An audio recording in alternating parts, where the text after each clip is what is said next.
Je sais ce qu'est l'éternité. L'éternité est un sentiment humain. Seuls les sentiments humains durent éternellement et ne meurent jamais. Et nous autres la possédant, nous vivrons. Nous survivrons.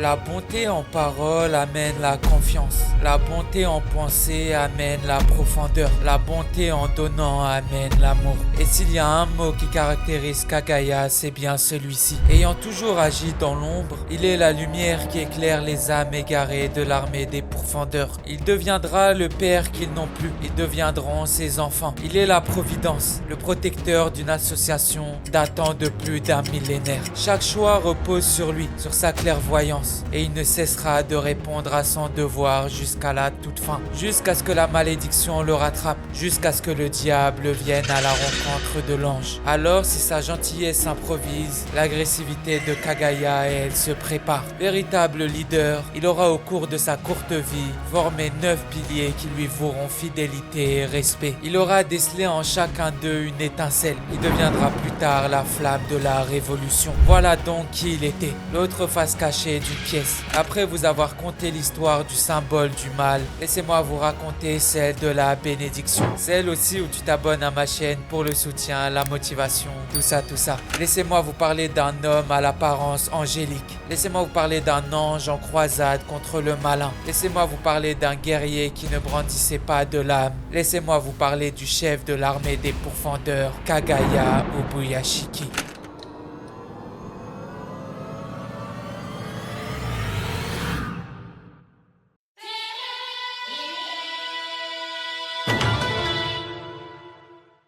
Je suis désolé. J'aurais voulu frapper avec un sabre, mais ça a été un échec cuisant. Avant d'avoir répété 10 fois le mouvement, mon cœur n'en pouvait déjà plus. J'aurais souhaité être comme vous autres, mais ça m'est inaccessible. Alors je vous demande pardon de vous faire accomplir mes basses besognes. Pour comprendre l'histoire de Kagaya, il faut remonter à plus d'un millénaire. Un jour, un homme malade demanda à un médecin de lui trouver un antidote pour sa maladie incurable. Ce dernier s'exécutera, mais les résultats du traitement n'étaient pas au rendez-vous. Alors, agonisant de douleur, tremblant de rage et pris par un excès de colère, l'homme tua le médecin. Ironiquement, le médicament conçu par ce dernier finit par faire effet, transformant l'homme en démon. Il était guéri, mais en contrepartie, il ne pouvait plus marcher à la lueur du soleil. Cet homme, c'était Kibutsuji Muzan. Ses actes ne seront pas impunis. La famille proche du meurtrier sera alors frappée par une malédiction. Tous les nouveau-nés seront faibles et finiront par mourir au bout de quelques temps. Alors qu'elle était sur le déclin, proche de l'extinction, un prêtre viendra les conseiller. Votre lignée a mis au monde un démon. Vous devez dédier vos âmes à le vaincre. Si vous faites cela, votre famille ne s'éteindra pas. Ainsi naquit l'idée de l'armée des pourfendeurs. Les prêtres fourniront des femmes aux générations suivantes. Leurs enfants seront plus résistants et aucun d'entre eux ne put dépasser les 30 ans. Les années passent et les ancêtres de Kagaya ne cesseront de traquer Muzan et l'armée démoniaque grandissante de celui-ci qu'il avait mis en quête du licorice bleu. Mais un jour, alors qu'ils ne le savent pas encore, le destin leur avait finalement souri, car quelque part dans le Japon, 2 jumeaux naquirent et l'un d'entre eux arborait une mystérieuse marque. Cet enfant deviendra un homme.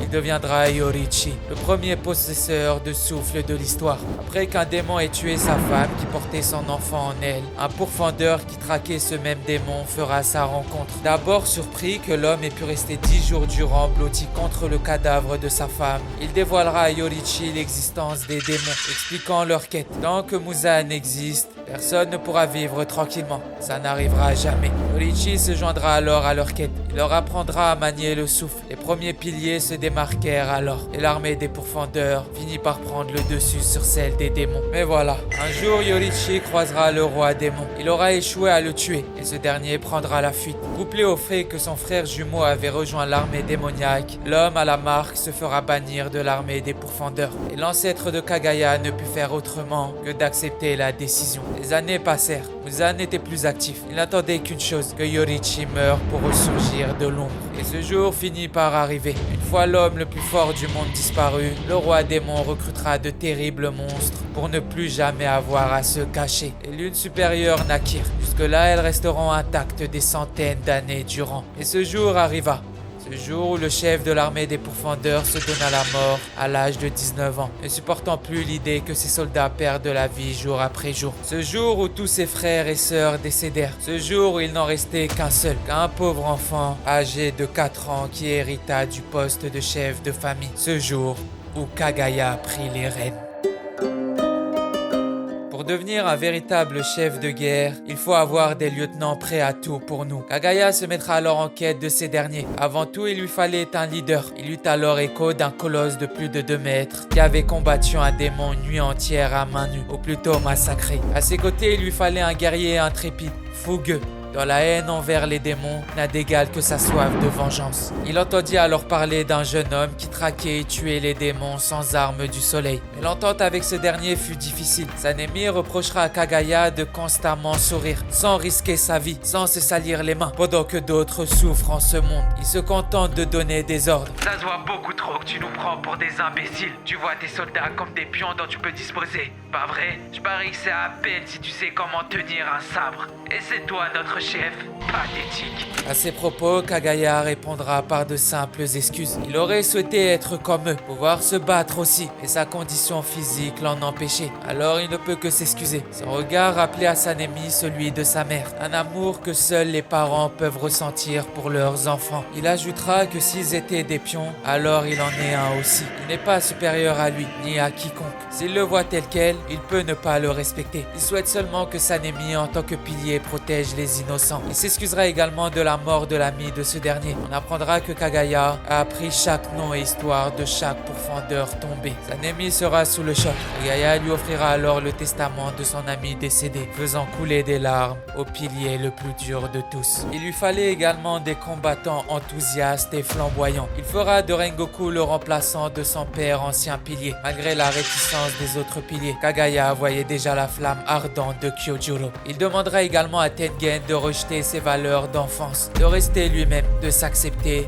voyant en lui quelque chose que personne n'avait perçu. Après la tempête, il lui fallait le calme. La sœur de l'ancien pilier de la fleur remplissait parfaitement ce rôle. Véritable cerveau, elle était cette touche qui lui manquait. À ses côtés, une autre femme, aussi douce que belle. Mais ne vous fiez pas aux apparences. Lorsque des vies sont en danger, elle est la personne sur qui l'on peut compter. Enfin, il lui fallait des prodiges pour préparer la future génération. Des enfants qui ressortent d'un traumatisme si puissant qu'ils souhaiteront faire en sorte que plus personne ne vive la même chose. Un jeune enfant amnésique, un garçon marqué au visage par son passé et un homme au complexe d'infériorité qui n'a pas lieu d'être. Les lieutenants étaient maintenant formés. Il lui fallait des soldats. Ainsi comme par le passé, l'histoire semble se répéter. Il verra en ce garçon à la cicatrice et aux boucles d'oreilles quelque chose. Il verra en cette jeune fille le possible pion qu'il manquait à l'échiquier. Son choix sera le bon et ce seront eux qui amèneront la première victoire sur une lune supérieure. Quelque chose qui n'était pas arrivé depuis des centaines d'années. Et les victoires s'enchaîneront. Ce ne sera pas une, pas deux, mais 3 lunes supérieures qui tomberont sous son règne grâce à ses choix et grâce à ses lieutenants. Mais voilà, Kagaya est conscient qu'il se meurt. Il n'en a plus pour longtemps. Il décidera alors d'entrer à jamais dans la légende, de devenir la première pièce qui enclenchera la terrible machine de la revanche.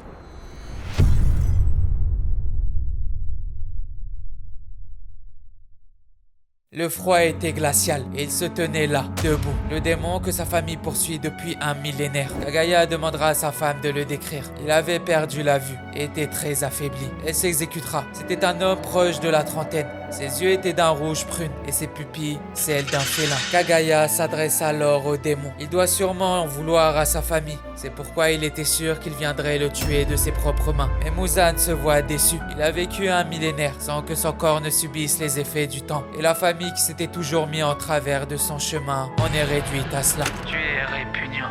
On ne peut plus répugnant. On dirait un cadavre. Jusqu'à l'odeur. Obuyashiki. Il se redresse alors. Les médecins ne lui avaient donné que quelques jours à vivre. Il y a de cela 6 mois. Kagaya raconte alors à Muzan qu'ils sont de la même famille. Qu'à cause de lui, ils furent tous maudits. Le démon pensera qu'il divague. Les cieux ne l'ont jamais puni, malgré les milliers de vies qu'il a fauchées. Mais Kagaya lui dira que c'est faux.